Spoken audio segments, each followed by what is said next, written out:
आजकल देश की दो पार्टियां जिनके अपने दामन पर भ्रष्टाचार के, चोरी के, घोटालों के अनेकों आरोप हैं, वो वोट चोरी का मुद्दा बनाकर यात्राएं निकाल रहे हैं।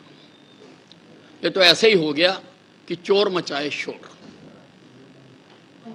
देश आजाद हुआ था 1947 में, कांग्रेस ने सत्ता संभाली थी। अभी लोग आजादी के जश्न में झूम ही रहे थे कि 1948 में इन्होंने जीप घोटाला कर दिया। 2000 जीपें खरीदी गई थी, उसका घोटाला हुआ।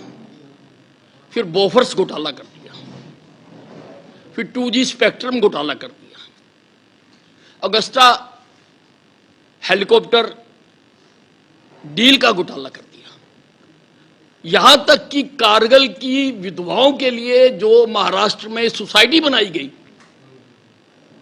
उसमें भी घोटाला कर दिया। और घोटालों की सूची इनकी इतनी लंबी है। उसी प्रकार से आरजेडी चारा घोटाला, जॉब फॉर लैंड घोटाला, IRCTC घोटाला। अरे तुम अपने दामन पे तो देखो, चोरी चोरी चोरी, चोर मचाए शोर। इलेक्शन कमीशन की एक प्रक्रिया है। हम सब कई बार चुनाव जीत कर आए। उस प्रक्रिया के तहत अगर कोई मतदाता सूची में त्रुटि रह जाती है तो चुनाव आयोग समय देता, उसका हमेशा देता। और अब जब मामला सुप्रीम कोर्ट में है, सुप्रीम कोर्ट ने उसकी कॉग्निजेंस ले ली है, केवल लोगों को गुमराह करने के लिए, सवेरे उठकर सारों को गाली देने के लिए। ये दोनों कांग्रेस और आरजेडी के जो सर्वे सर्वा हैं, जिनके दामन पर इतने दाग हैं भ्रष्टाचार के कि हिंदुस्तान की डेमोक्रेसी भी उनके सामने शर्माती है। उनको ये चीज बहुत महंगी पड़ेगी।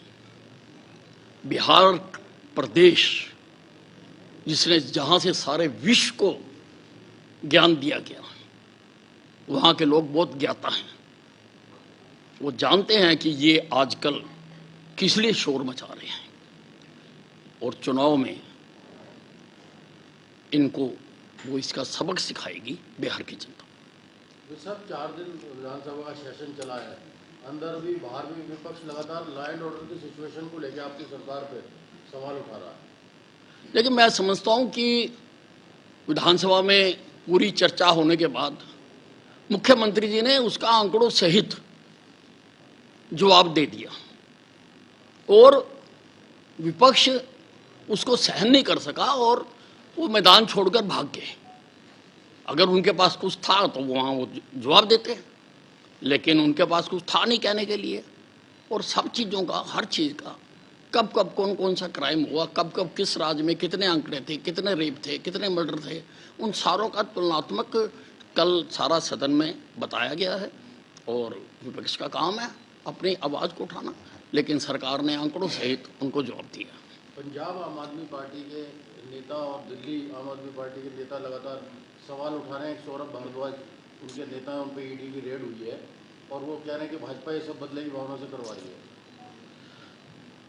देखिए, ये जो पार्टियां हैं, चाहे आप पार्टी है, चाहे कांग्रेस पार्टी है, इनका एजेंडा है।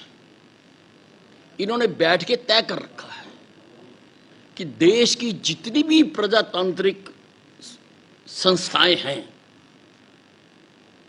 जो ऑटोनोमस संस्थाएं हैं, उनको डैमेज करना है। फिर चाहे वो CBI हो, चाहे ईडी हो, चाहे चुनाव आयोग हो, या कोई और जो भी ऐसी प्रजातंत्र को बनाए रखने के लिए जो संस्थाएं हैं, क्योंकि इन्होंने हमेशा तानाशाही की है। इनको ऐसी स्वतंत्र जो संस्थाएं हैं वो इनको पसंद नहीं आती हैं। ये तानाशाही प्रवृत्ति वाली पार्टियां हैं और ये तो चाहती हैं कि देश में तानाशाही होनी चाहिए और कोई इंडिपेंडेंट संस्था किसी चीज़ में हस्तक्षेप ना करे।